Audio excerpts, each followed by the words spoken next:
Hello everyone, मैं आशा करता हूँ कि आप लोग बहुत अच्छे होंगे, बहुत सुंदर होंगे और बहुत प्यारे होंगे। मैं आपका इस चैनल पर जिसका नाम है एक्सपीरियंस इंस्टीट्यूट, मैं आपका बहुत बहुत स्वागत करता हूँ। और आज हम लोग इस सीरीज में या फिर बोल दें इस वीडियो में अपन लोग पढ़ने वाले हैं क्लास 10 का बहुत ही सुंदर सा चैप्टर जिसका नाम है एसिड बेस एंड सॉल्ट्स। ठीक है, तो बहुत ज्यादा समय को जाया ना करते हुए हम लोग थोड़ा सा आगे चलते हैं ताकि हम लोगों को ये चैप्टर कवर करने में बहुत कम समय लगे। ठीक है, बहुत बढ़िया। तो जैसे कि इस चैप्टर का नाम है एसिड बेस एंड सॉल्ट, उसकी डेफिनेशन से अपन लोग स्टार्ट करेंगे और हम देखेंगे। ठीक है, और हम देखेंगे कि सबसे पहले कि हमें क्या क्या इसमें कवर करना है। आपको एसिड एंड बेस के बारे में बताऊंगा मैं आपको क्या होते हैं, इंडिकेटर्स के बारे में आपको बताऊंगा और मैं आपको बताऊंगा कि इनकी फिजिकल प्रॉपर्टीज, केमिकल प्रॉपर्टीज वगैरह क्या होती हैं। ठीक है, फिर हमें इसमें पढ़ना है कि कौन स्ट्रॉन्ग एसिड्स, कौन वीक एसिड्स वगैरह होते हैं। फिर आपको पीएच वगैरह के बारे में आपको थोड़ी सी जानकारी दूंगा। सॉल्ट्स वगैरह पढ़ के अपन लोग इस चैप्टर को पूरी तरह से समाप्त करेंगे। ठीक है, चलिए बहुत ज्यादा समय को ना करते हुए आगे चलते हैं। जैसे कि चैप्टर सेकंड, यहाँ पर नाम लिख दिया मैंने और यहाँ पर एक वर्ड लिखा हुआ है एसिड। एसिड को अपन लोग हिंदी में बोलते हैं अम्ल, जैसा कि आपको पता होगा। और एसिड का सिंपल सा मतलब होता है, एसिड वो सभी सब्सटेंसेस होते हैं, वो सभी पदार्थ होते हैं जो कि पानी में जाके H+ आयन दें और जब आप लोग उसको टेस्ट करें तो वो खाने में सौर हो, मतलब खट्टे हो। उन सभी सब्सटेंसेस को अपन लोग क्या बोलते हैं, एसिड। मैं बहुत अच्छा एग्जांपल लेता हूँ, जैसे नींबू हो गया।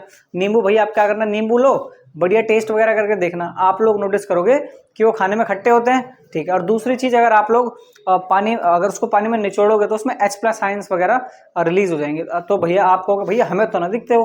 भैया वो आपको दिखेंगे कैसे, बहुत ज्यादा छोटे और बहुत ज्यादा माइक्रोस्कोपिक लेवल के होते हैं। ठीक है, एक बार मैं आपको पढ़ के दिखा देता हूँ क्या लिखा हुआ है। यहाँ पर लिखा है a substance that typically has sour taste and those pH value is less than 7, that all substance is known as acid। यहाँ पर pH के बारे में बात की गई है। pH के बारे में आपको थोड़ा आगे बताऊंगा और मैंने इसको बहुत अच्छे से समझा दिया। एसिड क्या है, वो सभी पदार्थ, वो सभी सब्सटेंसेस जो कि खाने में खट्टे हों और जो पानी में जाके H+ आयन रिलीज करें। ठीक है, आगे चलते हैं, थोड़ा एग्जांपल्स वगैरह देखते हैं। ठीक है, तो पहले मैं आपको बताऊंगा कि एसिड्स को हम लोग दो भागों में डिवाइड कर देते हैं। ठीक है, मतलब स्ट्रॉन्ग एसिड क्या होते हैं और वीक एसिड्स क्या होते हैं। मैं थोड़ा कलर चेंज कर देता हूँ, मे बी ये ठीक है। ठीक है, स्ट्रॉन्ग एसिड्स क्या होते हैं और वीक एसिड्स क्या होते हैं। सिंपल आपको ध्यान रखना है, स्ट्रॉन्ग एसिड्स वो एसिड्स होते हैं जो कि पानी में जाते ही बहुत ज्यादा H+ आयन रिलीज करते हैं, वो सभी जो हैं वो स्ट्रॉन्ग एसिड्स में आएंगे। ठीक है, और वीक एसिड्स में क्या आएंगे, वीक एसिड्स में वो सभी एसिड्स, वो सभी अम्ल आ जाएंगे जो कि पानी में कम H+ आयन रिलीज करते हैं। चलिए देखते हैं इसके कुछ एग्जांपल्स और समझते हैं इसको और भी अच्छी तरह से। चलिए,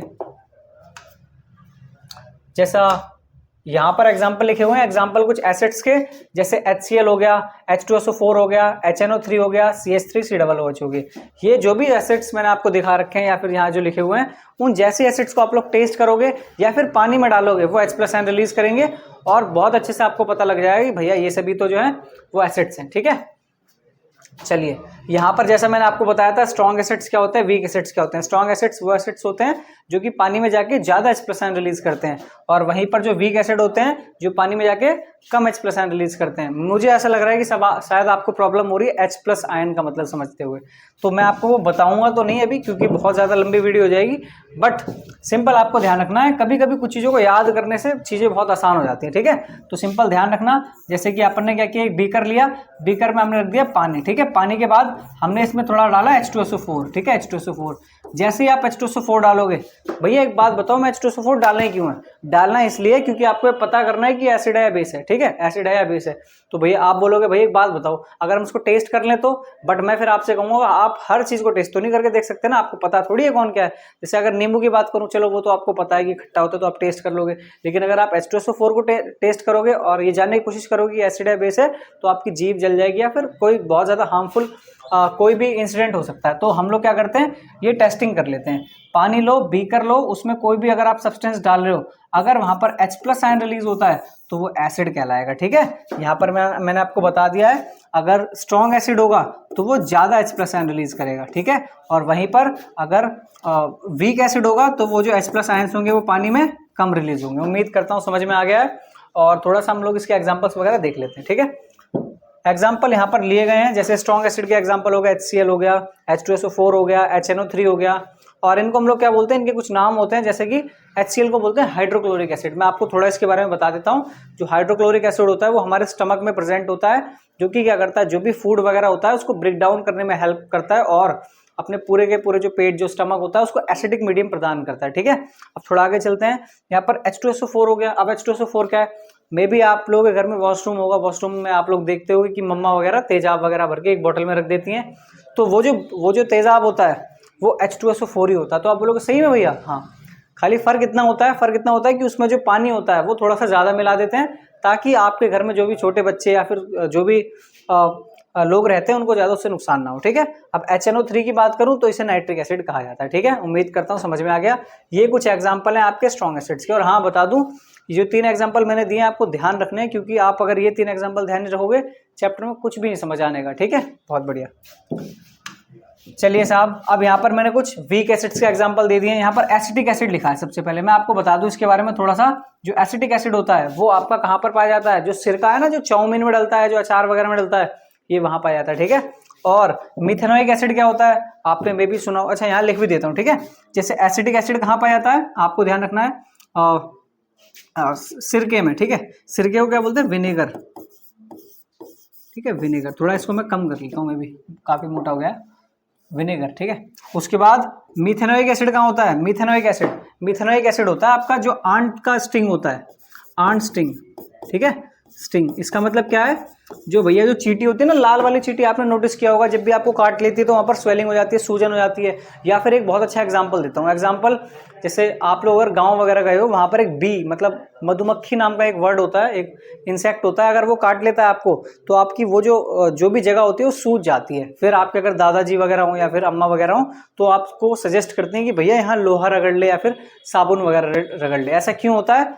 क्योंकि वहां पर जो होता है वो मिथेनोइक एसिड होता है। जब आपको जो चींटी या फिर जो भी मधुमक्खी वगैरह जैसी डंक मारती है, वो जो भी एसिड होता है वो आपकी बॉडी में इंजेक्ट हो जाता है और उसी के कारण जो भी स्वेलिंग वगैरह होती है वो हो जाती है। अच्छा, ऑक्सैलिक एसिड किस में होता है? टमाटर में। क्या बोल रहे हो भाई? सही बोल रहा हूँ, ऑक्सैलिक एसिड टमाटर में होता है। कभी आप टमाटर को खा के देखना, आपने नोटिस किया होगा कुछ खट्टा खट्टा टाइप कुछ लगता है, तो वो किस वजह से होता है? ऑक्सैलिक एसिड की वजह से। चलो थोड़ा आगे चलते हैं। यहाँ पर लिखा है सिट्रिक एसिड।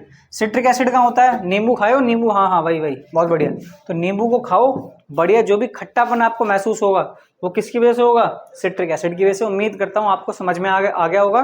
थोड़ा आगे चलते हैं। ठीक है, चलिए, या एक बार रिकॉल करा दूं, एक बार देखो। स्ट्रॉन्ग एसिड जो ज्यादा H+ आयन देते हैं, एग्जांपल HCl, H2SO4, HNO3, जिसको हम लोग बोलते हैं हाइड्रोक्लोरिक एसिड, सल्फ्यूरिक एसिड और नाइट्रिक एसिड। यहाँ पर फिर मैंने बताया आपको वीक एसिड, जैसे एसिटिक एसिड। वीक एसिड का मतलब क्या है? जहाँ पर कम H+ आयन है, जैसे acetic acid, methanoic acid, oxalic acid और सिट्रिक एसिड। चलिए थोड़ा आगे चलते हैं।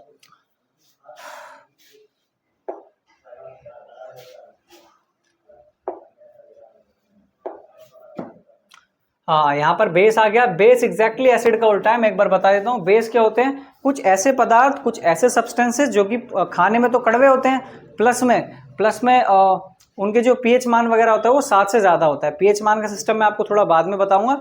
आपको खाली इतना ध्यान रखना है, पानी में जो OH- आयन ज़्यादा देगा या फिर OH- अगर प्रोड्यूस करेगा तो वो बेस होगा, और जो खाने में कड़वा भी होगा। ठीक है, बोलता भैया थोड़ा सही से बताओ यार। चलो एक बार डेफिनेशन पढ़ते हैं। डेफिनेशन में क्या लिखा है? A substance which produces OH- ion in water and if taste of substance is bitter, है ना, with pH मान more than 7। ठीक है, यहाँ पर यही लिखा हुआ है कि वो सभी सब्सटेंस, वो सभी पदार्थ जो कि खाने में कड़वे हों और पानी में जाके OH- आयन देते हैं, उन सभी पदार्थों को हम लोग बेसिस कहते हैं। उम्मीद करता हूँ समझ गए। ठीक है, जैसे वहां पर मैंने आपको बताया था स्ट्रॉन्ग एसिड, स्ट्रॉन्ग बेसिस होते हैं, सॉरी स्ट्रॉन्ग एसिड और स्ट्रॉन्ग बेस होते हैं, बिल्कुल सेम टू सेम यहाँ होते हैं, स्ट्रॉन्ग बेस और वीक बेस। ठीक है, स्ट्रॉन्ग बेस क्या होते हैं भाई?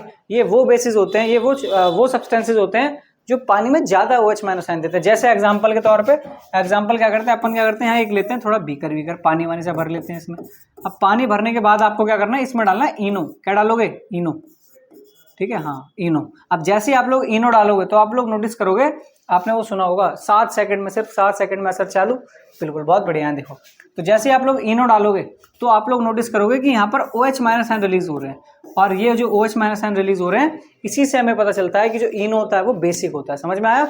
एक बार बता दूं, बेस क्या होते हैं? वो सभी सब्सटेंसेस जो पानी में जाके OH- आयन देते हैं और खाने में कड़वे होते हैं। समझ में आ गया? ठीक है, स्ट्रॉन्ग बेस वो बेस जो पानी में ज़्यादा OH माइनस आयन देते हैं, और यहाँ पर अगर वीक बेस की बात करूँ, वीक बेस होते हैं भैया जो कम OH माइनस आयन देते हैं। चलो आगे चलते हैं थोड़ा, ठीक है। चलो भाई आगे चलें। यहाँ पर अब देखो ये एग्जाम्पल हो गए, इसको बोलते हैं अपन लोग मैग्नीशियम हाइड्रोक्साइड, ठीक है, जिसको हम लोग मिल्क ऑफ मैग्नीशिया के नाम से भी जानते हैं। अगर आपके पेपर में आएगा भैया बताओ कि मिल्क ऑफ मैग्नीशिया क्या होता है, तो आपको ध्यान रखना है MgOH होल टॉइस, ठीक है, जिसको हम लोग मैग्नीशियम हाइड्रोक्साइड के नाम से भी जानते हैं। फिर यहाँ पर NaOH आ गया, NaOH को अपन लोग कास्टिक सोडा के नाम से भी जानते हैं। मैंने ऐसे बहुत सारे स्टूडेंट्स देखे हैं जिनको मे बी ये सब कुछ पता होता है लेकिन उनको नाम नहीं याद होते और इसी वजह से उनके नंबर कट जाते हैं। ध्यान रखना, कास्टिक सोडा होता है अपना NaOH और मिल्क ऑफ मैग्नीशिया होता है आपका Mg होल टॉइस 2, ठीक है, जिसको हम लोग मैग्नीशियम हाइड्रोक्साइड भी कहते हैं। और लास्ट में लिखा है आपका KOH, ठीक है, जिसको हम लोग बोलते हैं पोटेशियम हाइड्रोक्साइड। और ये सभी एग्जाम्पल हैं आपके स्ट्रॉन्ग बेस के, मतलब जैसे ही आप लोग इन सभी चीज़ों को पानी में डालोगे तो ये बहुत ज़्यादा OH माइनस आयंस वगैरह प्रोड्यूस करेंगे। चलिए अब अपन आते हैं वीक बेस पे। वीक बेस का मतलब क्या है? सिंपल, जो कम OH माइनस आयन रिलीज करेंगे पानी में। एग्जाम्पल दे रखा है आपका अमोनियम हाइड्रोक्साइड, ठीक है, और दूसरा एग्जाम्पल है आपका NH2NH2। भैया ये क्या बोल रहे हो यार, ये तो अपनी NCERT में नहीं है। बिल्कुल सही बात है, NCERT में नहीं है, लेकिन मैं आपको बता दूं इसको तो बोलते हैं अमोनियम हाइड्रोक्साइड। मैं लिख देता हूं यहाँ पर है अमोनियम हाइड्रोक्साइड, ठीक है, और इसको अपन बोलते हैं हाइड्राजीन, ठीक है, हाइड्राजीन, ठीक है, बढ़िया। ये जो दोनों एग्जांपल हैं वो एग्जांपल है वीक बेस के। बहुत बढ़िया से मेरे साथ समझ में आ गया होगा ये सब कुछ। चलिए थोड़ा आगे चलते हैं। ओहो, यहाँ पर एक वर्ड आता है अल्कली, ठीक है। अल्कली का मतलब क्या है? सिंपल, अल्कली जो वर्ड होता है, अल्कली वर्ड बेसिस के लिए ही यूज करते हैं, ठीक है। अल्कली का मतलब क्या होता है? अल्कली बेसिस या फिर अल्कली क्षारक, वो बेसिस सुनो मेरी बात सुनो। अल्कली शब्द जो होता है सिंपल तब यूज होता है जब हम किसी बेस की बात कर रहे होते हैं, और ऐसे बेसिस जो पानी में डिसॉल्वेबल होते हैं, मतलब जो पानी में घुल जाते हैं, उन सभी बेसिस को अपन लोग क्या बोलते हैं? उन सभी बेसिस को अपन लोग अल्कली बोल सकते हैं, ठीक है। चलो वैसे ही बिल्कुल यहाँ पर लिखा हुआ है, एक बार मैं आपको पढ़ के बता देता हूँ क्या है। Those bases which are soluble in water, मतलब वो सभी बेसिस जो कि पानी में सॉल्युबल हो, जो घुलनशील होते हैं, उन सभी अपन लोग बेसिस को बोलते हैं अल्कली, ठीक है। एग्जाम्पल यहाँ पर क्या है? NaOH, KOH और Mg होल टॉइस, ठीक है। आप लोग यहाँ पर एक चीज छोटी सी नोटिस करना कि जितने भी ये जो अल्कलीज हैं ये सारे के सारे जो हैं वीक बेसिस हैं, ठीक है। तो आप लोग ये कह सकते हैं जो भी वीक बेसिस होते हैं वो पानी में डिसॉल्वेबल होते हैं, और उन्हीं चीजों को अपन लोग क्या बोलते हैं? अल्कली, ठीक है। अब हम लोग आने वाले हैं सॉल्ट पे, ठीक है। तो सॉल्ट की एक बार डेफिनेशन मैं आपको बता देता हूँ, क्या बोल रही है कि a chemical compound consisting of assembly of positive charge and negative charge, the compound are called salts. मतलब आपको ज्यादा ध्यान नहीं रखना, जितना मैं बोल रहा हूँ उतना समझो। सिंपल कंपाउंड्स वो सब्सटेंसेस होते हैं जो कि भैया पॉजिटिव और नेगेटिव चार्जेस से मिलकर बने होते हैं, ठीक है। सिंपल, बहुत बढ़िया। मतलब जो सिंपल आयन से मिलकर बने होते हैं वो जो भी कंपाउंड्स होते हैं उन्हें सॉल्ट्स कहा जाता है, ठीक है। एग्जांपल है NaCl हो गया, KCl हो गया, सोडियम सल्फेट हो गया, या फिर NaNO3 हो गया। अब यहाँ पर जो NaCl लिखा हुआ है मैं यहाँ पर एक बार लिख देता हूँ। जो NaCl होता है, NaCl को अपन लोग टेबल सॉल्ट के नाम से भी जानते हैं। मतलब कि क्या टेबल सॉल्ट का मतलब क्या है? जो भी आप लोग अपने घर पर खाना खाते समय लेके बैठते हो ना भैया कि नमक कम हो गया, नमक डाल देते हो व्हाइट वाला, तो बस वो वही है, ठीक है। चलिए थोड़ा सा आगे बढ़ जाते हैं, बहुत समय को व्यतीत नहीं करते। चलो भाई थोड़ा आगे चलते हैं। आ जाओ साहब, इंडिकेटर पे आओ। बहुत बढ़िया। सबसे पहले शब्द का मतलब देखो, ये शब्द क्या लिखा है? इंडिकेटर, ठीक है। आपने इंडिकेटर शब्द कहीं सुना है? अगर आप लोगों को बाइक चलानी आती है तो मे भी आपने सुना होगा इंडिकेटर। तो एक्चुअल में जो इंडिकेटर है वो तो वर्ड ही गलत है ना, आप लोग वहां बोलोगे इंडिकेटर। इंडिकेटर का मतलब क्या होता है? सिंपल, इंडिकेटर क्या मतलब होता है कि जो किसी चीज को इंडिकेट करे। बहुत बढ़िया। तो अपन लोग केमिस्ट्री में इंडिकेटर में क्या पढ़ेंगे?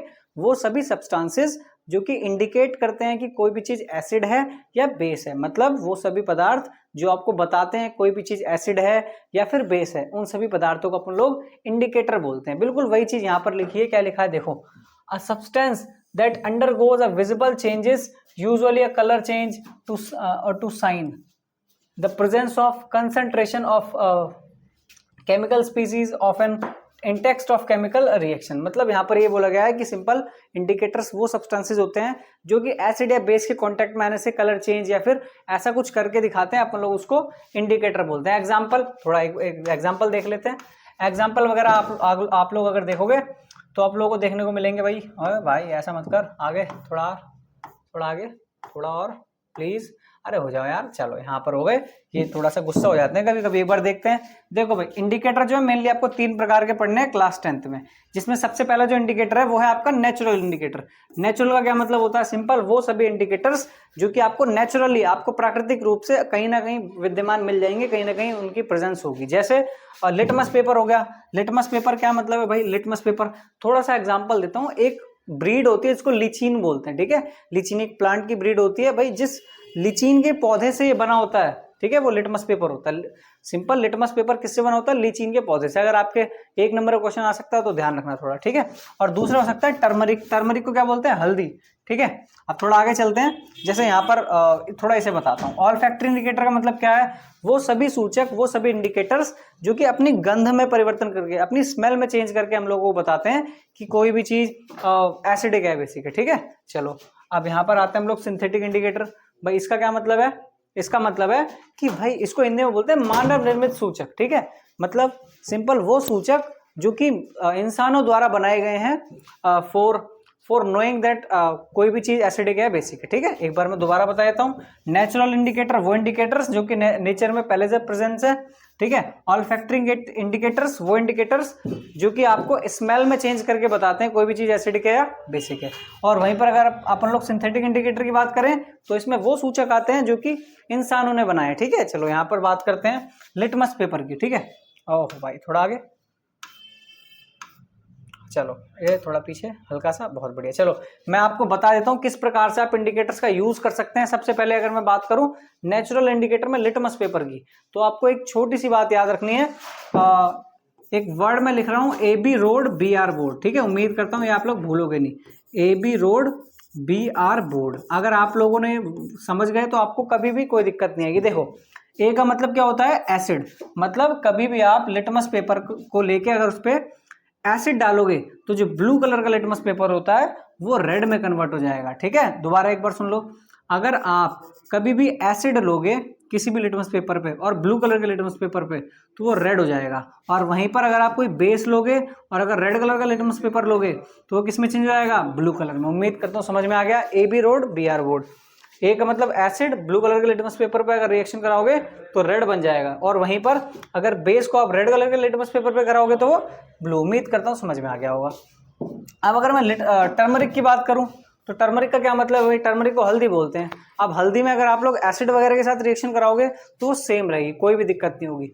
लेकिन अगर आप बेस के साथ रिएक्शन कराओगे तो वो क्या हो जाएगी? वो थोड़ी थोड़ी रेड हो जाएगी, जैसे कि आप लोगों को एक्सपेरिमेंट्स वगैरह में देखने को मिलता है, ठीक है। जैसे आपको करना क्या है, एक बाउल लेना है, बाउल में थोड़ा पानी डालना है, पानी डालने के बाद क्या करना है? साबुन वगैरह घोल लेना, ठीक है।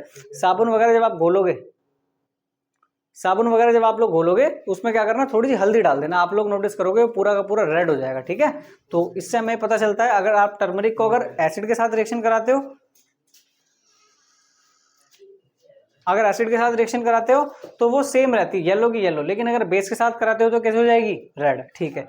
आते हैं अपन लोग थोड़ा यहाँ पर ऑल फैक्ट्री का क्या मतलब था? जो अपनी स्मेल में चेंज करके बताए कोई भी चीज एसिड है बेसिक है। जैसे क्लोव और आपका विनेगर।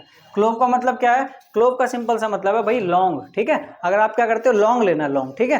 लौंग को लेना, लौंग को सबसे पहले आप विनेगर में डाल देना, विनेगर, ठीक है जी। जैसे आप लोग विनेगर में डालोगे आप नोटिस करोगे कि उसकी जो स्मेल होगी ना, जो उसकी वो जो भी स्मेल होगी वो क्या करेगी? वो बढ़ जाएगी, ठीक है। या तो सेम रहेगी या बढ़ जाएगी। बिल्कुल सेम टू सेम विनेगर के साथ भी ऐसा ही होता है। अगर आप विनेगर लेना थोड़ा सा, विनेगर में अगर आप लोग नींबू निचोड़ दोगे या तो उसकी स्मेल सेम रहेगी या वो बढ़ जाएगी। लेकिन अगर बेस की बात करें तो बेस दोनों में ही सेम, मतलब अगर बेस या तो आप क्लोव मतलब लौंग में लगाना या विनेगर में लगाना, इसके साथ आप लोग देखोगे इनकी जो स्मेल है वो कम हो जाएगी। समझ में आया? एक बार रिपीट कर रहा हूँ, सुनो।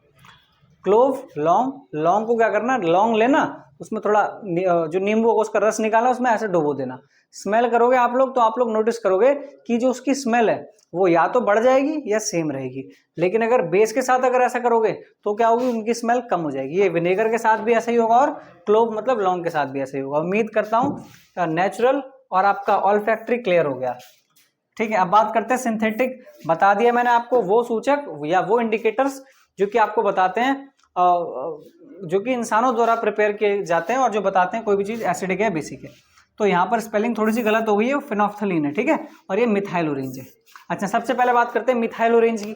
मिथाइल ऑरेंज को आप लोग कैसे याद रख सकते हो? मिथाइल ऑरेंज एक सब्सटेंस, एक केमिकल होता है जो कि किस प्रकार से आपको इंडिकेट करता है एसिडिक है या बेसिक है कोई भी चीज। यहाँ पर एक वर्ड आपको दिख रहा होगा मिथाइल और ऑरेंज, तो यहाँ पर आपको ध्यान रखना है एप्पल रेड। एप्पल कैसा होता है? रेड होता है ना, एप्पल रेड होता है। और बनाना कैसा होता है? बनाना होता है येलो, होता है कि नहीं होता? बढ़िया। तो आपको क्या ध्यान रखना है, कभी भी अगर मिथाइल ऑरेंज आएगा, बोलोगे भैया हम ना थोड़ा कंफ्यूज हो जाएंगे, आपको ध्यान रखना है यहाँ पर ऑरेंज आ रहा है ना, ऑरेंज मतलब एक फ्रूट, तो यहाँ पर भी दो फ्रूट है। बढ़िया, ऐसे देखो, अगर आप लोग एसिड के साथ रिएक्शन कराओगे मिथाइल ऑरेंज की तो वो हो जाएगा रेड, ठीक है। एक बार दोबारा, अगर एसिड के साथ रिएक्शन कराओगे मिथाइल ऑरेंज की तो वो रेड हो जाएगा, और वहीं पर अगर मिथाइल ऑरेंज की रिएक्शन आप लोग बेस के साथ कराओगे तो कैसा हो जाएगा? येलो। उम्मीद करता हूँ बहुत अच्छे समझ में आ गया होगा। आ गया है ना भाई? बहुत बढ़िया यार, यही तो चाहिए यार। पढ़ो, कुछ मत करो भाई, सब कुछ छोड़ दो, खाली थोड़ा सा पढ़ लो, परसेंटेज बना लो। अरे यार थोड़ा फ्लेक्सी कर देना यार। बढ़िया, हाँ भाई इतना था हमारा, बहुत बढ़िया। इधर देखो, अब दूसरा जो है फिनोफ्थलीन है, ठीक है। यहाँ पर मैं थोड़ा रफ वगैरह करके लिख देता हूँ फिनोफ्थलीन, थोड़ा सा फिनोफ्थलीन लिखते हैं ना, फिनोफ्थलीन। अब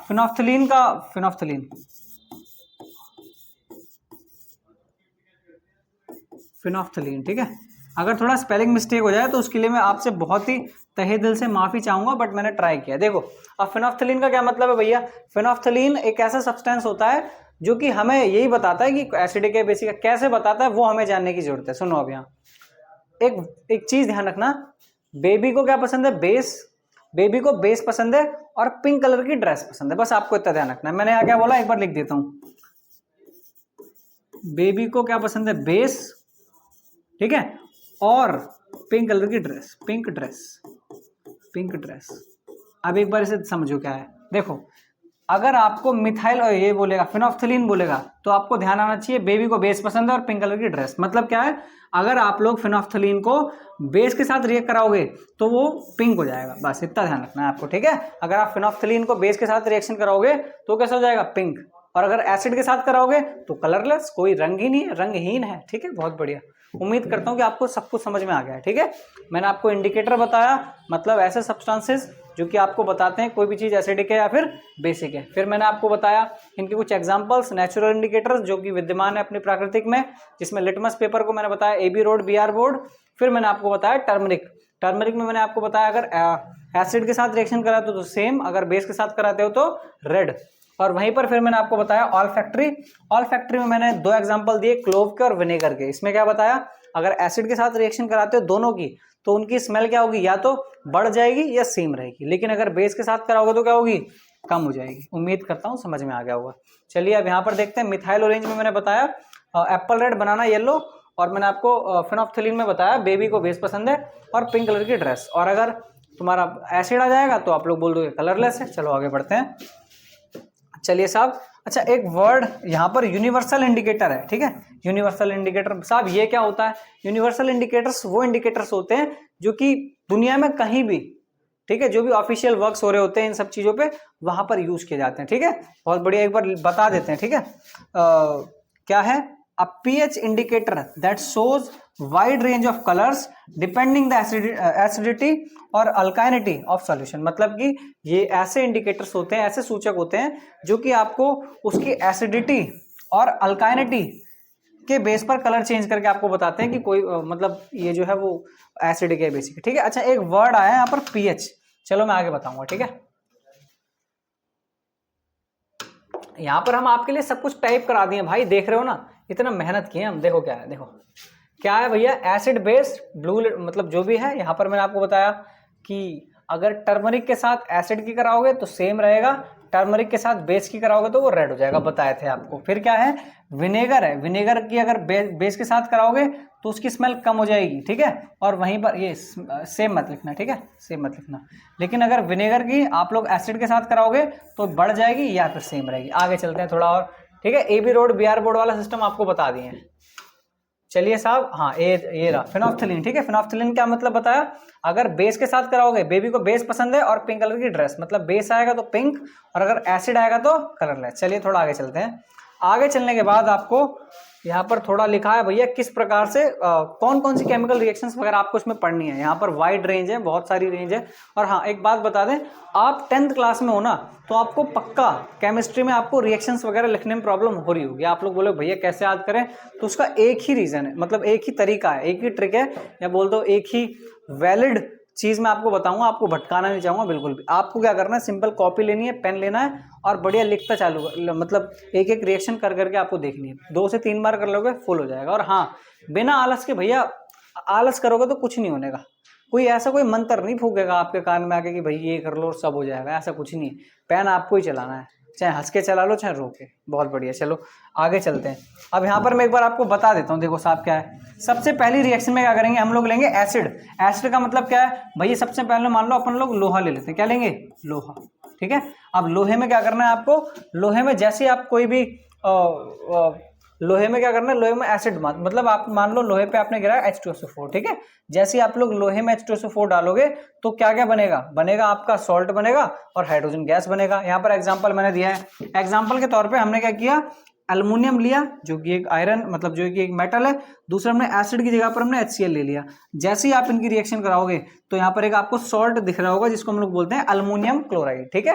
एल्युमिनियम क्लोराइड निकलेगा और आपका हाइड्रोजन गैस निकलेगी, ठीक है। थोड़ा आपको बता दूं कि जो हाइड्रोजन गैस होती है, आपको कैसे पता चलेगा हाइड्रोजन गैस होती है, तो कभी भी अगर आप लोग उसको पॉपिंग साउंड करती है अगर आप लोग फ्लेम वगैरह के सामने इसको ले जाओगे तो, ठीक है। अच्छा दूसरा एग्जांपल देख लेते हैं। एल्युमिनियम की जगह जिंक लोगे तब भी सेम रिएक्शन होगी, एक बार जिंक क्लोराइड और हाइड्रोजन निकल जाएगा। उम्मीद करता हूँ समझ में आ गया।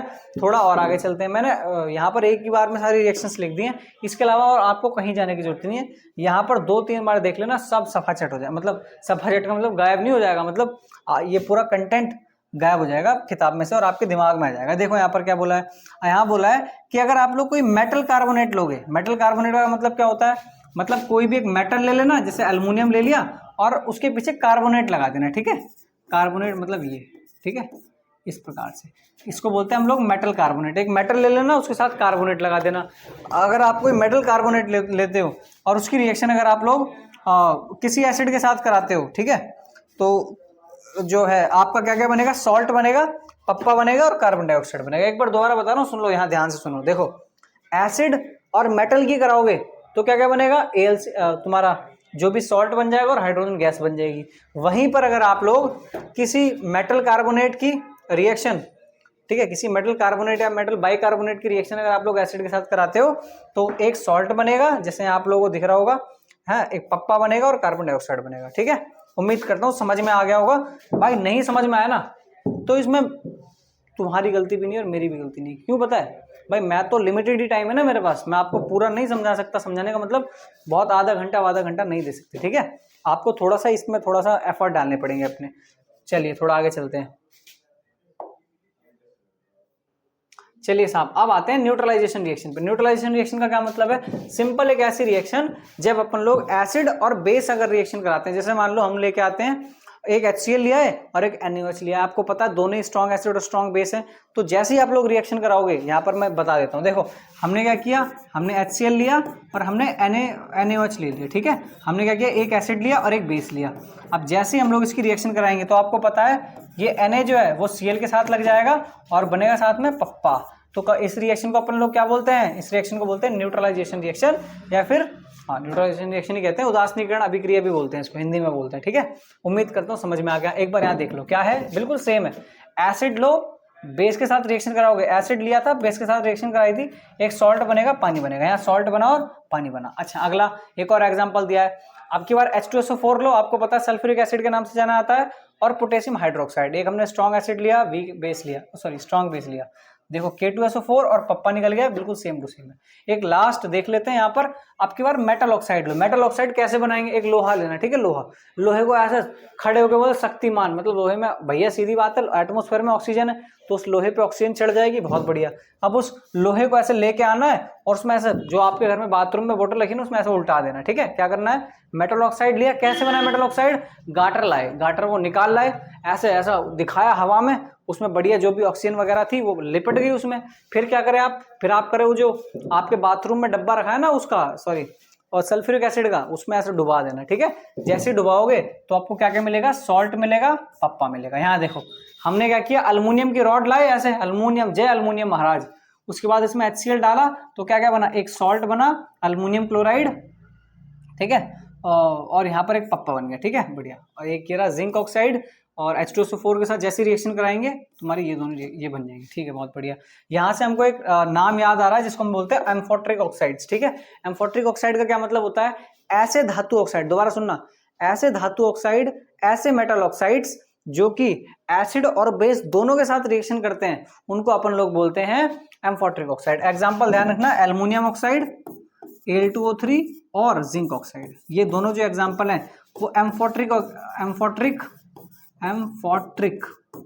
ऑक्साइड्स के एग्जांपल होते हैं। एक बार दोबारा बता देता हूँ, एम्फोट्रिक ऑक्साइड्स क्या होते हैं। एम्फोट्रिक ऑक्साइड्स ऐसे ऑक्साइड्स होते हैं जो कि एसिड के साथ भी रिएक्शन करते हैं और बेस के साथ भी, ठीक है। एग्जांपल मैंने आपको बता दिए। चलो आगे वो लिखा हुआ भी दिख जाएगा आपको। चलिए क्या कर दिया भाई, रुक जा भाई, सेव वेव नहीं करना है, ठीक है। यहाँ पर फैक्ट वगैरह में हमने आपको लिखवा दिया है कि एंटासिड्स क्या होते हैं। एंटासिड्स क्या होते हैं, एंटासिड्स ऐसे एसिड्स होते हैं भैया, सॉरी ऐसे बेसिस होते हैं जो आपकी जो पेट में जो HCl है ना, यहाँ पर HCl है, वो HCl को फिनिश कर देते हैं भाई। सिंपल, गैस ही क्यों बनती है, मेरी बात सुन। बढ़िया सा काम बढ़िया चल रहा था, हम गए थोड़ा चिकना पुना खा लिए, चिकना पुना खाने के लिए, डाइजेस्ट करने के लिए हमारे पेट ने थोड़ा ज़्यादा HCl रिलीज कर दिया। उस वजह से क्या हो गया, हमारे पेट का जो भी एसिडिटी था, मतलब एसिडिटी का मतलब क्या है, जितना भी जो क्षार अम्लता था वो थोड़ा बढ़ जाएगा, अम्ल ज़्यादा प्रोड्यूस हो जाएगा। उसके ज़्यादा प्रोड्यूस होने के कारण क्या होगा, आपके पेट में कुछ कुछ होगा, और वो जो कुछ कुछ होगा उसको एसिडिटी कहते हैं। अब वो एसिडिटी को खत्म करने के लिए आपको क्या करना पड़ेगा, कौन भाई, सिंपल है, न्यूट्रल करना है तो बेस डालो, ठीक है, और बेस वो न्यूट्रल हो जाएगा तो न्यूट्रलाइजेशन रिएक्शन कहलाएगा। बहुत बढ़िया। तो ऐसे बेसिस जो आपकी एसिडिटी को खत्म करते हैं, उन सभी को हम लोग बोलते हैं तुम्हारा एंटासिड्स। देखो क्या लिखा हुआ है, this is the base which helps to reduce acidity. मतलब ऐसे बेसिस जो कि आपकी जो एसिडिटी होती है उसको रिड्यूस करते हैं, कम करते हैं, उनको हम लोग क्या बोलते हैं, एंटासिड्स, ठीक है। यहाँ पर क्या है, एम्फोट्रिक ऑक्साइड मैंने आपको बताया था, वो मेटल ऑक्साइड्स, वो भाई रुक जा यार, वो मेटल ऑक्साइड्स जो कि एसिड और बेस के साथ रिएक्शन करते हैं, उनको हम लोग एम्फोट्रिक ऑक्साइड कहते हैं, बता दिया था। चलो थोड़ा और आगे चलते हैं, ठीक है। एग्जाम्पल ये रहा, ठीक है। अब भाई ये देखो, बढ़िया सुनना, क्लोर अल्कली प्रोसेस क्या होता है एक बार समझो, मैं आपको बहुत बढ़िया समझाऊंगा। और हाँ, एक बार और बात बता दूं, इससे अगर 2 नंबर का क्वेश्चन नहीं आया ना, हमारा नाम बदल देना तुम, पक्का आएगा 2 नंबर का। एक बार मैं आपको पूरा बता देता हूँ। क्लोर अल्कली प्रोसेस बहुत हेल्प यार, बहुत मतलब काम वाम किए हम, ठीक है। ये रहा देखो, क्लोर अल्कली प्रोसेस क्या होता है, सुनो देखो, ये देखो भाई, ठीक है। आपको क्या करना है, एक डिबिया लेना, डिबिया जैसे हम यहाँ डिबिया लिए, ठीक है। डिबिया में क्या करना, 2 इलेक्ट्रोड डालना, ठीक है। इलेक्ट्रोड भी क्या ही करोगे, एक डिबिया लेना, एक डब्बा लेना, वो प्लास्टिक का जो 5 किलो का आता है, बढ़िया, उसमें नमक डाल देना, ठीक है। तो ठीक है, आप उसमें क्या करना, आप नमक डालना, ठीक है, NaCl डाल देना उस डब्बा में, और उसमें कुरा देना पानी, क्या पप्पा कुरा देना, ठीक है। जैसे ही आप लोग उस डब्बा में थोड़ा नमक ऐसा टेबल सॉल्ट डालोगे और पूरा पप्पा गिराओगे, तो आप लोग नोटिस करोगे कि वहां पर NaOH निकलेगा और क्लोरीन गैस निकलेगी, ठीक है। यहाँ पर देखो, एक बेस निकला और क्लोरीन गैस निकली, ठीक है। और ये बेस जो है अल्कली है, ये भी आपको पता है। अल्कली वो कैसे पता, क्योंकि स्ट्रॉन्ग बेसिस में आता है, मैंने आपको बताया था जितने भी स्ट्रॉन्ग बेसिस होते हैं वो अल्कली होते हैं, ठीक है। तो यहाँ पर एक अल्कली निकला और एक क्लोरीन निकला। तो देखो इसका एक बार नाम पढ़ो, क्या है, क्लोर अल्कली प्रोसेस है। Alkali, क्लोर alkali. देखो क्लोर क्यों लिखा है, क्योंकि यहाँ पर तुम्हारा क्लोरीन प्रोड्यूस हो रहा है, और अल्कली क्यों लिखा है, क्योंकि यहाँ पर एक अल्कली बेस प्रोड्यूस हो रहा है, ठीक है। बहुत इंपॉर्टेंट है, सच्ची कह रहा हूँ, एक बार कर लेना। एक बार देखो, एक बढ़िया डब्बा उब्बा लेना, डिब्बे में थोड़ा नमक डालना और थोड़ा बहुत पानी वानी डाल देना, बढ़िया पानी वानी डालोगे जैसे ही, आप लोग नोटिस करोगे, और थोड़ा बैटरी भी लगा देना, ठीक है, बढ़िया। आप लोग ऐसा नोटिस करोगे कि वहां पर लिखा है NaCl लेना, पप्पा लेना, जैसे ही बढ़िया बैटरी लगा के फुल बढ़िया करोगे तो आप नोटिस करोगे NaOH निकलेगा और क्लोरीन गैस निकलेगी। तो NaOH को अल्कली बोलते हैं, इसलिए यहाँ पर अल्कली लिखा है। और क्लोर का मतलब क्या होता है, क्लोरीन, यहाँ इसलिए क्लोर अल्कली प्रोसेस। ये एक ऐसा प्रोसेस है जहाँ पर एक अल्कली बेस निकल रहा है और क्लोरीन गैस निकल रही है। इस प्रोसेस को क्लोर अल्कली प्रोसेस कहते हैं। उम्मीद करता है समझ में आ गया होगा आपको, ठीक है। थोड़ा सा आगे चलते हैं। कॉमन सॉल्ट्स भाई साहब, मतलब आखिरी में आ चुके हैं, थोड़ा बता देते हैं। देखो यहाँ क्या बोला है, देखो क्या है भैया, सबसे पहले सोडियम क्लोराइड, नेम है सोडियम क्लोराइड, ठीक है, नेम है सोडियम क्लोराइड। ठीक है, फॉर्मूला है NaCl, ठीक है, NaCl आपको पता होगा, ठीक है, NaCl ये रहा फॉर्मूला। अब थोड़ा आगे देखो, अगर आपको मान लो आपके पापा बोले आज से हम तुमको नमक का पैसा नहीं देगा, तुमको बनाना है कुछ, तो आप क्या करोगे? देखो आपको क्या करना है, ठीक है पापा हम तो पढ़े लिखे आदमी हैं, कुछ भी कर सकते हैं, जाना घर, ठीक है, जाना कहीं से HCl चुरा लेना और कहीं से NaOH चुरा लेना। अब जैसे ही आप लोग HCl चुराओगे कहीं से और NaOH चुराओगे कहीं से, तो दोनों को मिला देना, NaCl बनेगा और पानी। बढ़िया है पापा, देखिए हम आपका नाम रोशन करते हैं, हम नमक बनाए हैं, बहुत बढ़िया। चलिए ठीक है, यूज क्या करोगे? आराम से बढ़िया उसमें खाने वाने में डाल डूल के खाते रहना, कोई दिक्कत वाली बात नहीं। टेबल सॉल्ट के नाम से जानते हैं, ठीक है। चलिए थोड़ा और आगे चलते हैं भाई साहब। जैसे थोड़ा आगे चलेंगे तो आपको एक विचित्र सा नाम देखने को मिलेगा जिसका नाम है बेकिंग सोडा। बेकिंग सोडा का बहुत बार आपने सुना भी होगा, एक बार बता भी देते हैं, ठीक है। बेकिंग सोडा नेम है सोडियम हाइड्रोजन कार्बोनेट, जिसको हम लोग बोलते हैं सोडियम बाइकार्बोनेट के भी नाम से जानते हैं, मैंने आपको लिख दिया है, ठीक है। फॉर्मूला होता है आपका NaHCO3, ठीक है, याद रखना, कम से कम 2 नंबर का क्वेश्चन आएगा यहाँ से, ये जो लास्ट की 4-5 पीपीटी। बढ़िया, इधर देखो। अब प्रिपरेशन कैसे करते हैं? एक काम करना, वो जो नमक बनाए थे ना, पापा से बोला पापा थोड़ा नमक ले लें, लेके जेब में डाल लेना। अब जेब में डालने के बाद क्या करना, वो नमक लेना हथेली पे, थोड़ा पप्पा छिड़कना, इसे पानी वानी छिड़क दोगे, पानी छिड़कने के बाद थोड़ा फूंक मारना। फूंक क्या मारोगे? कार्बन डाइऑक्साइड चला जाएगा, और उसमें थोड़ा गैस निकाल लेना, अमोनिया डाल देना, ठीक है। क्या करा आपने NaCl लिया जो आपने चुराया था, थोड़ा पानी वानी थोड़ा डाल दिया और फूंक मार के कार्बन डाइऑक्साइड मिलाया, और कहीं से चुरा के लाए आपने अमोनिया गैस डाल दी। जैसे ही आप ऐसा करोगे तो आपको वहां पर एक अमोनियम क्लोराइड मिलेगी और NaHCO3 मिलेगा। फिर आप कहना बधाई हो बधाई हो, लौंडा लौंडिया नहीं हुआ, यहाँ पर हुआ है आपका क्या, यहाँ पर हुआ आपका बेकिंग सोडा। कोई दिक्कत नहीं, उम्मीद करता हूँ समझ में आ गया होगा आपको। बधाई हो, बेकिंग सोडा हुआ है, ठीक है। अब बेकिंग सोडा का यूज क्या क्या है एक बार देख लेते हैं भैया। बेकिंग सोडा यूज होता है आपका केक्स वगैरह को फ्लफी बनाने में, देखा होगा भाई, केक वगैरह फ्लफी होते हैं। और क्या करते हैं भाई, यहाँ पर लिखा है ब्रेड सॉफ्ट एंड फ्लफी, ठीक है, फ्लफी, बहुत बढ़िया। चलो आगे, और क्या है, एंटासिड्स वगैरह, हाँ कभी अगर एसिडिटी बन जाए, कुछ ना मिला, हड़ा बेकिंग सोडा उठा खा लेना, कोई दिक्कत वाली बात नहीं। चलिए यहाँ देखो, ये बहुत इंपॉर्टेंट है यार, ये ना लोग नहीं भूल, मतलब थोड़ा भूल जाते हैं। क्या है, आपने गैस सिलेंडर देखे होंगे पेट्रोल पंप पे या फिर हॉस्पिटल्स वगैरह में, आपने देखा होगा कि जैसे आग वाग लग जाती है, बढ़िया पाइप वाइप से बुझा देते हैं। तो ध्यान रखना, आग बुझाने के लिए जो भी सिलेंडर्स वगैरह जो भी यूज किए जाते हैं, उनमें भी बेकिंग सोडा काम आता है। उम्मीद करता हूँ समझ में आ गया, ठीक है। अच्छा, एक होता है बेकिंग पाउडर, ये तो बेकिंग सोडा हो गया। बेकिंग पाउडर क्या होता है भाई? बेकिंग पाउडर बेकिंग सोडा ही है, सिंपल। उसमें क्या करना है आपको, थोड़े कुछ मैलिक एसिड्स वगैरह को मिला देना। मैलिक एसिड्स सिंपल ऐसे कुछ एसिड्स जो कि आप लोगों को फ्लेवर वगैरह दे दें, और जो वीक एसिड्स वगैरह हो, ठीक है, बहुत बढ़िया, वो मिला दो, आपका बेकिंग पाउडर बन जाएगा। चलिए थोड़ा आगे चलते हैं। जैसे ही आप लोग आगे चलोगे, वॉशिंग सोडा आएगा। ये साहब, ये तो मैंने सुना है कहीं, ठीक है। एक मिनट रुक जाइए साहब, घर से फोन आ रहा है, एक मिनट उठा लें जरा। हेलो जी बहन जी, हम लोग आ रहे हैं, बस प्लीज हम रिकॉर्ड कर रहे हैं। हाँ, और आपका फोन आ गया रिकॉर्डिंग के बीच में, जरा रुकिए जरा, ठीक है। चलिए साहब, ये हमारी बहन जी को बहुत ज्यादा टेंशन हो रहा है हमरा, ठीक है। चलिए आगे चलते हैं। वॉशिंग सोडा का नाम क्या बोलते हैं भैया? वॉशिंग सोडा ये है आपका, कहाँ है भाई, सोडियम कार्बोनेट डेकाहाइड्रेट, ठीक है, भूलना मत भाई, सोडियम कार्बोनेट डेकाहाइड्रेट। ये जो डेका लगा हुआ है ना, डेका को बोलते हैं 10, और हाइड्रेट का मतलब होता है H2O, मतलब पानी, ठीक है, बहुत बढ़िया। यहाँ देखो फॉर्मूला क्या है, सोडियम कार्बोनेट डेकाहाइड्रेट 10H2। उम्मीद करता हूँ समझ में आ गया। चलिए थोड़ा और बता दें आपको, प्रिपरेशन कैसे करते हैं, बहुत बढ़िया। इधर देखो, वो जो आप अभी थोड़ी देर पहले वो जो बेकिंग सोडा बनाए हो ना, बहुत बढ़िया, थोड़ा चुरा लाना, इससे चुरा के लाना और थोड़ा हीट वीट कर देना उसको। जैसे ही आप हीट करोगे, उसमें से आपका सोडियम कार्बोनेट बन जाएगा, और सोडियम कार्बोनेट जैसे ही बनेगा, उसमें थोड़ा बहुत पानी वानी छिड़क देना, आपका बधाई हो, वॉशिंग सोडा बन जाएगा। भाई क्या बोलो, बिल्कुल सही बोल रहे हैं, एक बार बताते हैं, तुम देखो बताते, ठीक है। आपको क्या करना है, आप जो वहां पे अभी थोड़ा बनाए थे ना, आप लोग क्या बनाए थे, सोडियम बाइकार्बोनेट बनाए थे, ठीक है। सोडियम बाइकार्बोनेट को क्या करना है, थोड़ा हीट कर देना, ठीक है, डेल्टा बना देते हैं, हीट कर देना। जैसे ही हीट करोगे तो आपका सोडियम कार्बोनेट बन जाएगा, ठीक है, सोडियम कार्बोनेट बन जाएगा, ठीक है। अब सोडियम कार्बोनेट में थोड़ा पप्पा मिला देना, थोड़ा पप्पा मिलाना, पप्पा, जैसे पप्पा मिलाओगे तो आपका Na2CO3 और 10H2O ये बन जाएगा, ठीक है। और इसी को अपन लोग वॉशिंग सोडा भी कहते हैं। चलिए थोड़ा सा यूज बता देते हैं क्या है। सबसे पहला तो डर्ट वगैरह यूज करने में, डर्ट वगैरह निकालने में यूज किया जाता है, और ग्लास वगैरह, सोप वगैरह, ये भी जो भी इनकी मैन्युफैक्चरिंग वगैरह होती है यहाँ पर भी यूज़ किया जाता है। और परमानेंट हार्डनेस के लिए हाँ यहाँ पर आएगा कि बताओ भैया ऐसा 4 फार्मूला को दे देगा, 4 ठो फार्मूला दे देगा, बोलेगा बताओ साहब इनमें से कौन सा जो कंपाउंड है, कौन सा सॉल्ट जो है वो परमानेंट हार्डनेस को रिमूव करता है। तो आप लोग सिंपल नाम ले दो, किसका नाम ले देंगे भाई, बेकिंग सोडा का। बहुत, अरे बेकिंग सोडा बोल रहे हैं, वॉशिंग सोडा का। Plaster of Paris, finally POP आ गया है मित्र। देखो पीओपी का क्या मतलब है भाई, प्लास्टर ऑफ पेरिस बोलते हैं अपन लोग इसको। इसका नाम क्या होता है, इसका क्या केमिकल नेम क्या होता है भाई, क्या है, calcium sulphate hemihydrate. Calcium sulphate hemihydrate. यहाँ पर जो हेमी है इसका मतलब होता है हाफ, क्या होता है, हाफ, ठीक है। और हाइड्रेट का मतलब पानी हो गया, बहुत बढ़िया। अच्छा, प्रिपरेशन कैसी होती है इसकी, आपको क्या करना है, जिप्सम लेना है। ये क्या बला है, जिप्सम, हाँ बता दें।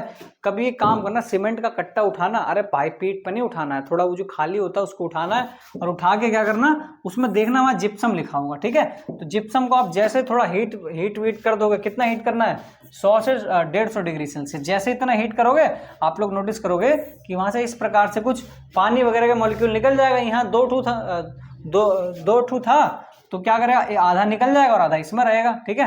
तो बहुत बढ़िया, इसको अपन लोग क्या बोलते हैं, ये जो प्रिपरेशन है इसके थ्रू आप लोग क्या करोगे, पीओपी वगैरह बना सकते हो, कोनो दिक्कत नहीं है, ठीक है। अब यूज कहाँ करते हैं, यूज फॉर मेकिंग का क्या, हॉस्पिटल्स वगैरह में यूज किया जाता है। और ठीक है साहब सुनिए, मान लीजिए आप आ रहे हैं, कहीं से आ रहे हैं और आपका दोस्त कहा कि हमको कुछ खाना है, तो आप तो राजा आदमी हैं, आप क्या किए, गए 2 ठो मारे किसी के कनपट्टी पे और उसका कुछ भी उठा खा लिए। तो ये है साहब राजा वाली फीलिंग है, ठीक है। तो यहाँ पर बिल्कुल सेम यही कहा गया है कि भैया इसको जैसे, फिर वो क्या करेगा, आएगा 2-4 मारेगा, हड्डी वड्डी तोड़ देगा, फिर आपको क्या करना पड़ेगा, पीओपी के थ्रू उसको जुड़वाना पड़ेगा। चलिए फिर यहाँ पर क्या है, डेकोरेटिव मटेरियल्स वगैरह स्टैचूज वगैरह में बनाने में यूज किया था, ठीक है। वॉल कोटिंग वगैरह, पुताई कराते हो ना भाई, बढ़िया स्टैचू वगैरह बनते हैं, बस वहीं पर यूज किया जाता है। चलिए साहब थोड़ा आगे चलते हैं ना, चलिए जिप्सम, आप थोड़ा जिप्सम के बारे में देख लेते हैं साहब। जिप्सम का क्या बला भाई, जिप्सम क्या भाई, जिप्सम आपको बताए थे ना, वो था सीमेंट का कटवा, तो उसमें यूज किया जाता है जिप्सम, ठीक है।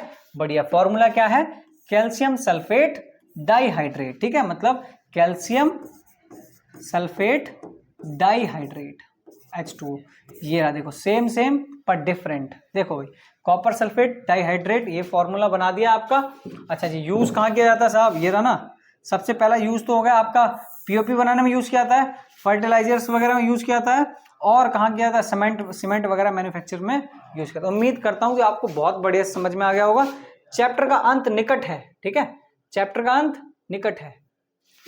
ये देखो ब्लीचिंग पाउडर है क्या भाई, ब्लीचिंग पाउडर ये तो सबसे पहले आना चाहिए था यार, चलो कोई बात नहीं यार। ब्लीचिंग पाउडर का क्या है, कैल्शियम ऑक्सीक्लोराइड बोलते हैं इसको अपन लोग, कैल्शियम ऑक्सीक्लोराइड, ठीक है। देखो पढ़ते कैसे, देखो कैल्शियम आ रहा है, कैल्शियम, ऑक्सीजन आ रहा है, oxychloride, calcium oxychloride is the formula of bleaching powder. Now we are going to learn about the preparation of that salt. Firstly, you have to take calcium hydroxide, which is also known as quicklime. What we call quicklime, ठीक है, quicklime, ठीक है। You have to take quicklime and then you have to pass through it chlorine. जैसे when you will pass through it chlorine, then you will see that there is compound form which will called, क्या बोलेंगे साहब, bleaching powder, ठीक है, CaOCl2। बधाई हो, calcium oxychloride हुआ है, बधाई हो, कैल्शियम ऑक्सीक्लोराइड हुआ है, ठीक है। इसका यूज क्या कर सकते हैं, एक बार दोबारा बताया था साहब। क्विकलाइम लिया, क्विकलाइम में थोड़ा सा क्लोरीन डाला, और जैसे ही क्लोरीन डालोगे आपको बधाई हो, ब्लीचिंग पाउडर हुआ है, ठीक है। इसका यूज क्या करोगे, यूज करेंगे अपन लोग पानी वगैरह को साफ करने के लिए यूज किया जाता है। स्विमिंग पूल वगैरह में टैबलेट्स वगैरह डाली जाती हैं क्लोरीन की। और क्या करते हैं, ये टेक्सटाइल पेपर वगैरह इंडस्ट्री में थोड़ा सा यूज वगैरह कर लेते हैं। और क्या लिखा है, ये लिखा है साहब क्लोरोफॉर्म, ठीक है, उसके जो क्लोरोफॉर्म वगैरह होता है उसको भी बनाने में थोड़ा हेल्प करता है। उम्मीद करता हूँ कि आपको यहाँ तक तो समझ में आ गया होगा, कोई भी डाउट नहीं होगा। अब एक बेकिंग पाउडर, ये तो दोबारा आ गया यार, चलिए कोई बात नहीं। चलिए साहब, यहाँ पर अपनी होती है पीपीटी खत्म, और मैं आपको पूरा का पूरा चैप्टर पढ़ा चुका हूँ, कोई दिक्कत वाली बात नहीं है, ठीक है। तो मेरे को कुछ शायद बातें बतानी है, वो मैं आपको बता देता हूँ अभी, ठीक है। देखिए तीन तो फॉर्मूला है, उसको थोड़ा बता दें। सबसे पहला है कैल्शियम ऑक्साइड, क्या है कैल्शियम ऑक्साइड। फिर है आपका कैल्शियम हाइड्रोक्साइड, क्या है कैल्शियम हाइड्रोक्साइड। और लास्ट में आता है आपका कैल्शियम कार्बोनेट, क्या आता है कैल्शियम कार्बोनेट। तो ये जो कैल्शियम ऑक्साइड है, ठीक है, कैल्शियम जो ऑक्साइड है इसको हम लोग बोलते हैं, वैसे कैल्शियम ऑक्साइड बोलते हैं। और ये जो इसका नाम होता है, इसका नाम होता है तुम्हारा, क्या नाम होता है भाई, बताना जरा, अरे बताओ भाई। अरे यार भैया कैसी बात करते हो, तुम्हें यही नहीं पता क्या, स्लेट लाइम, ठीक है, स्लेट लाइम बोलते हैं इसके, ठीक है।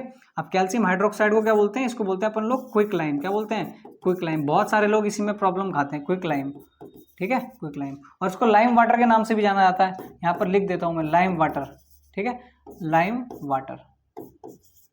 एक आखिरी में है, क्या है संगमरमर, जिसको अपन लोग बोलते हैं लाइमस्टोन, क्या बोलते हैं लाइमस्टोन। इसको हम लोग चूना पत्थर के नाम से भी जानते हैं। भाई ये सब थोड़ा याद वाद कर लेना, ठीक है। अगर बोलेगा बताओ पुताई वगैरह कौन सा करने में यूज किया जाता है, तो ये तुम्हारा ये दोनों यूज किया जाता है, ठीक है, बहुत बढ़िया। तो जैसे ही इसमें थोड़ा पप्पा पप्पा मिलाओगे तो ये बन जाएगा। हाँ एक क्वेश्चन बता दें, पूछेगा कि साहब बताओ कि पुताई करने के 2 दिन बाद ही, मतलब 2 दिन बाद 1 दिन बाद ही चमक क्यों आती है। क्योंकि आप बोलोगे भाई जैसे ही हम लोग क्या करते हैं, जैसे ही कैल्शियम हाइड्रोक्साइड की पुताई उताई कर देते हैं बढ़िया, ठीक है, जैसे ही आप लोग बढ़िया एटमॉस्फेयर में बहुत कार्बन डाइऑक्साइड है, जैसे ही कार्बन डाइऑक्साइड के साथ रिएक्शन होती है तो कैल्शियम कार्बोनेट फॉर्म होता है। और इसी के फॉर्म होने के कारण जो है बढ़िया से आपके घर में चमक आती है। उम्मीद करता हूं कि आपको आपका पूरा चैप्टर खत्म हो गया है मेरे हिसाब से। एक लास्ट जो मेरे को याद आ रहा है वो है क्रिस्टलाइजेशन रिएक्शन। क्या है क्रिस्टलाइजेशन रिएक्शन। क्रिस्टलाइजेशन रिएक्शन क्या होता है भाई, क्रिस्टलाइजेशन रिएक्शन एक ऐसी रिएक्शन है जिसमें क्या होता है, number of molecules, number of water molecule fix होते हैं किसी कंपाउंड में, ठीक है। उम्मीद करता हूं कि समझ में आ गया होगा। एग्जांपल देते हैं, एक बार दोबारा बताते हैं। देखो कोई एक फॉर्मूला ले लो, जैसे मान ले अपन लोग लेते हैं कैल्शियम सल्फेट और ये 2 डाइहाइड्रेट ले लेते हैं, ठीक है।